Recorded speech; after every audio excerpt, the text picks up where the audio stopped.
Nesta videoaula, vamos aprender um pouco mais sobre cor. Então, eu tenho aqui primeiro uma imagem que dá para ver que ela tem as principais cores dentro do Photoshop. Então, eu tenho aqui as cores primárias para o ambiente de cor de luminância, que é o RGB, e interpolado com essas cores, mescladas com elas, eu tenho as cores secundárias para RGB, que também são as cores primárias para CMYK, que seria para o espaço de tinta. Se eu fosse pensar então nas cores primárias de tinta, eu teria CMYK, eu teria cian, magenta e amarelo. E nas cores primárias para vídeo e também para web, qualquer tipo de hardware que emite luz, que é o espaço de cor RGB, eu tenho aqui azul, verde e vermelho.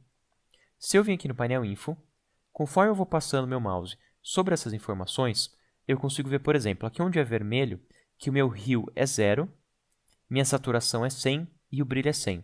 Conforme eu vou movendo o meu mouse, vocês vão vendo como a saturação e o brilho se mantêm, e a única coisa que muda é o Hue, até eu dar uma volta aqui nas cores e chegar em 360 e voltar para 0.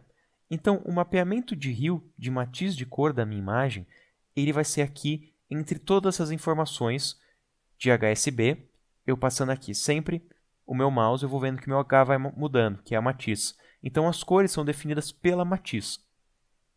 Se eu vou pensar aqui em RGB, eu consigo ver que eu começo com 100% de vermelho, e conforme eu vou mudando o mouse, eu vou adicionando tons de verde. E quando eu tenho ali 100% de vermelho e de verde no meu mouse, eu tenho aqui a cor amarela. Se eu continuar passando o meu mouse, eu consigo ver como ele vai diminuindo os tons de vermelho e eu fico só com verde. Daí ele começa a adicionar azul, e eu tenho cian, e conforme ele vai diminuindo ali os tons de verde, eu vou tendo só o azul. Mesma coisa com magenta, ele vai adicionando magenta junto com o azul, e conforme ele for retirando o azul, eu vou ficando só com o vermelho novamente. Então as coisas aqui elas são bem simples de entender. Elas vão ser em RGB. A mescla é entre dois canais, somente um canal, e ele vai ser definido pelo Hue dele. Eu consegui perceber ali embaixo também que a saturação se manteve em 100, porque todas essas informações de cor elas estão completamente saturadas. Isso acontece pelo seguinte, eu sempre vou ter ali um canal 100% puro. Então, no início, eu tinha aqui 100% de vermelho e fui adicionando um pouco de verde, mas meu vermelho se manteve em 100%. Depois eu tinha o verde em 100% e fui retirando o vermelho. Daí eu fui adicionando azul, mas meu verde se manteve 100%. E assim por diante. Eu sempre tenho um canal ali 100% puro. Então tem um canal 100% saturado e uma mescla também um pouco dos outros canais. Mas vocês também perceberam que um canal se manteve sempre em 0. Então, como eu tinha um canal sempre no máximo e um canal sempre 0, eu tinha sempre primeiro uma cor primária e em alguns momentos uma cor secundária, porque eram dois canais em 100%, mas o terceiro canal sempre em 0. Se eu pegar aqui uma imagem neutra, como essa imagem cinza, eu consigo perceber ali minha saturação se mantém em 0 e em toda a minha imagem, como ela é uniforme, o meu RGB é constante. Então, quando eu mexo com uma imagem neutra, uma imagem cinza, eu tenho as mesmas informações nos três canais e eu tenho uma saturação zerada, porque já não é uma cor pura.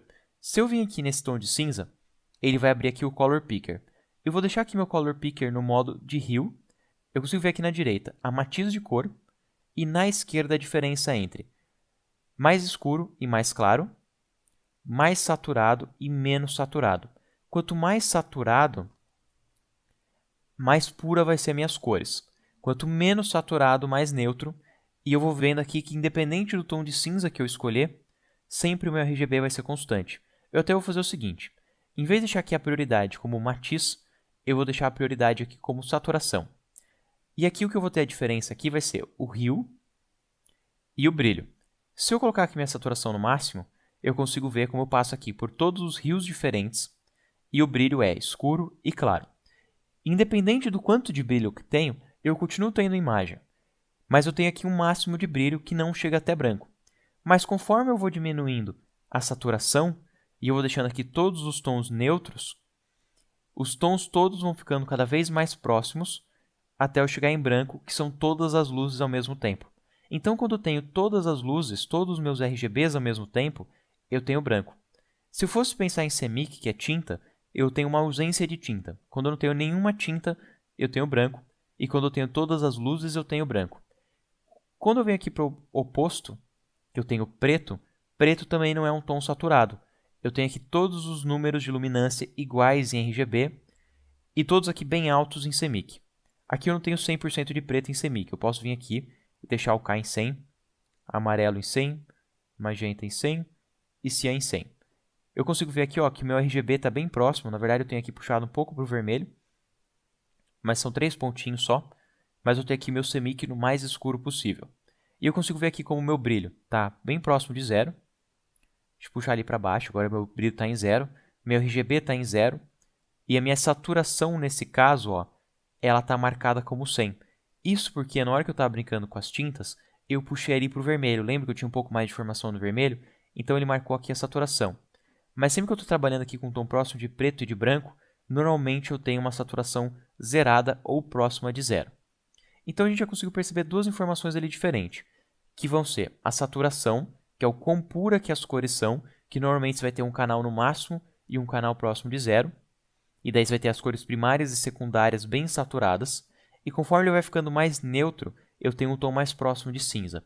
Branco e preto tendem a ser neutro, nem sempre eles são neutro, mas eles tendem a ser neutros e ser uma variação de cinza. Mas também você pode ter lá um cinza puxado para o vermelho. Eu posso ter aqui um vermelho bem escuro, ele não vai chegar a ser neutro, porque ele tem informações de vermelho. E ele tem informações de vermelho saturadas, porque são só vermelho. Se eu vim aqui adicionar verde e azul, automaticamente eu tenho menos saturação, porque eu tenho informações dos 3 canais. Se eu tirar aqui o azul, eu volto a ter saturação porque eu tenho um canal mais rico e um segundo canal que vai me trazer uma cor secundária. Se eu colocasse aqui, por exemplo, 21 nos dois, eu tenho um amarelo escuro.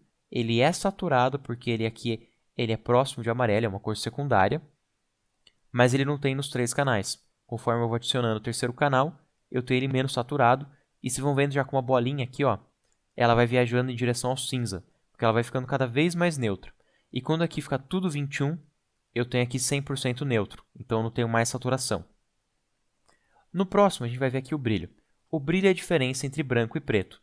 Sendo preto, nenhum tom em RGB, ausência de luz, e branco, o total de luz em RGB.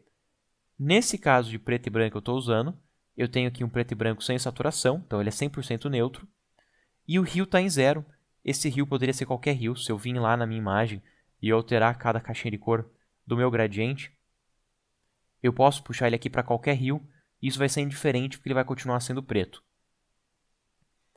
Porque a partir do momento que ele é neutro, ele não é saturado, ele não vai ter uma cor, não vai ter uma matiz, ele vai ser neutro. Então eu não preciso me preocupar com a matiz, sim com S e o B. Se fosse aqui em CMYK, eu vou mudar aqui para CMYK, a visualização do segundo painelzinho. Vou mudar de HSB para CMYK. Eu consigo ver agora que o tom escuro ele é alto em CMYK e ele é baixo em RGB. Enquanto o tom claro é alto em RGB, seria o máximo, mas ele é baixo em CMYK, porque seria a ausência. Eu vou voltar aqui para HSB. E a última brincadeira aqui de cor que eu quero mostrar é como a gente transforma aqui as informações RGB em CMYK, ou então que a gente brinca com as luminâncias dela.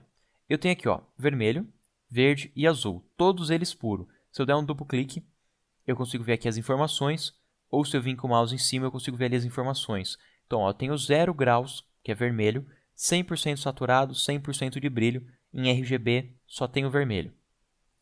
Aqui em verde, eu tenho 120 graus.